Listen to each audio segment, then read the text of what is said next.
প্রথমে এখানে আমি দুটো বড় সাইজের আলু নিয়ে নিয়েছি। আলু দুটো কিন্তু খুব ভালোভাবে আমি খোসা ছাড়িয়ে ধুয়ে ক্লিন করে নিয়েছি। আপনার যতটুকু পরিমাণে আলু ফ্রাই করবেন ঠিক সেই পরিমাণে আলুর পরিমাণটা কমিয়ে বাড়িয়ে নিতে পারেন। এবারে আলুগুলো অনেকটা পরিমাণে পাতলা করে কেটে নিব।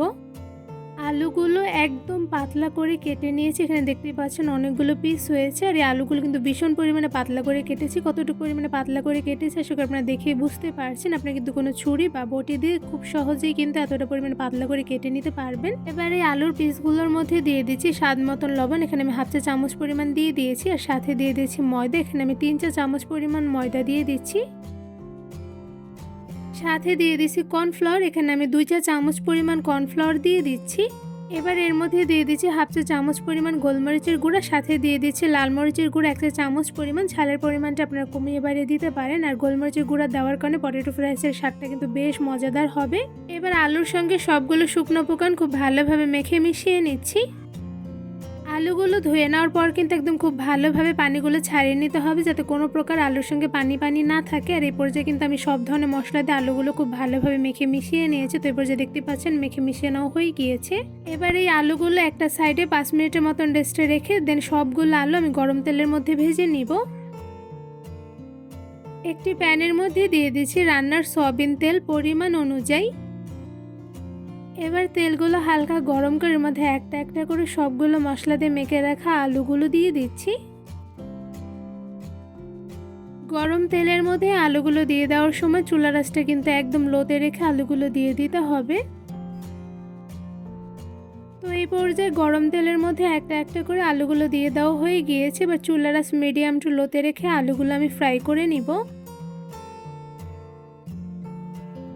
মিডিয়াম টু লো আছে কিছুক্ষণ আলুগুলো ফ্রাই করে নিয়েছি। তো এই পর্যায়ে একটা চামচের সাহায্যে আলুগুলো আলতোভাবে একটা একটা করে নেড়ে নিচ্ছি।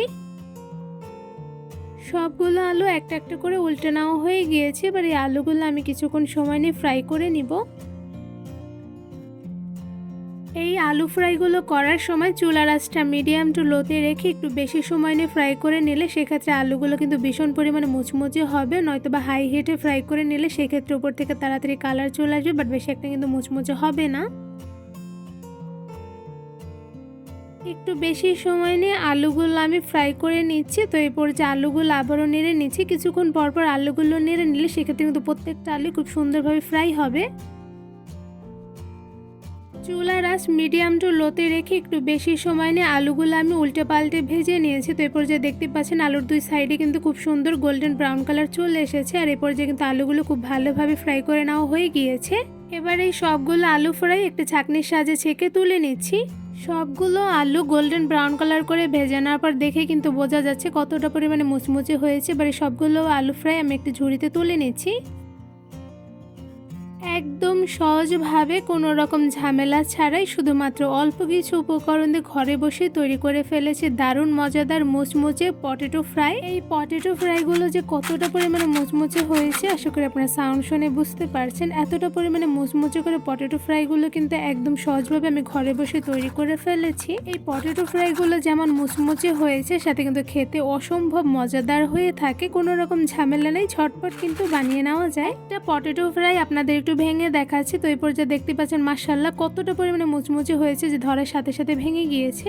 এই পটেটো ফ্রাইগুলো এমনি খেতে যেমন ভালো লাগে সাথে উপর থেকে অল্প পরিমাণে বিট লবণ দিয়ে খেতেও কিন্তু বেশ মজাদার হয়ে থাকে। বিকেলের নাস্তায় ঝটপট এই মজাদার পটেটো ফ্রাইগুলো কিন্তু খুব সহজে বানিয়ে নিতে পারবেন। ছোট বাচ্চাদের কিন্তু বেশ পছন্দের একটি খাবার হতে পারে এই পটেটো ফ্রাইগুলো। একটু বেশি করে বানিয়ে 1 সপ্তাহের মতন বয়ামে রেখে খেতে পারবেন। এতে করে কিন্তু পটেটো ফ্রাইগুলো সেম ভাবে মুচমুচে থাকবে।